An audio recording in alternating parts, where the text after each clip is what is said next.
তো আজকের ভিডিওতে আমরা দেখব কিভাবে আইফোনে এসএমএস পাঠাতে হয়। তো এসএমএস পাঠানোর জন্য আপনাকে প্রথমে আপনাদের মেসেজ অপশন ওপেন করতে হবে। ওপেন করার পর এখানে একটি নোটপ্যাড নাম একটি অপশন আছে, এখানে উপরে রাইট সাইডে এখানে একটি ক্লিক করে দিবেন। ক্লিক করার পর দেখতে পাচ্ছেন নিউ মেসেজ, এখান থেকে প্লাস অপশনে ক্লিক করলে আপনাদের ফোনে যে সকল কন্ট্যাক্ট গুলো রয়েছে সেগুলো আপনারা দেখতে পারবেন।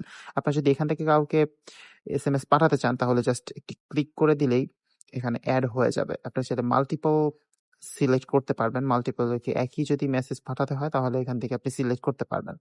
আর যদি কোনো নতুন কাউকে অ্যাড করতে হয় তাহলে আমি লিখে দিচ্ছি। নতুন কাউকে অ্যাড করতে হলে আপনার সিম্পলি ওদের নাম্বারটা লিখে দিবেন, যেমন আমি যে নাম্বার লিখছি।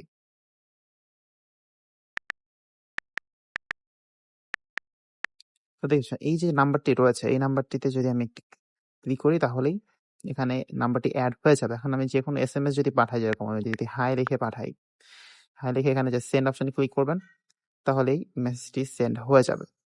আপনার অবশ্যই মেসেজটি পাঠানোর জন্য আমারটা নট ডেলিভার্ড দেখাচ্ছে, কারণ আমার কাছে এসএমএস বা টাকা কোনোটাই নেই।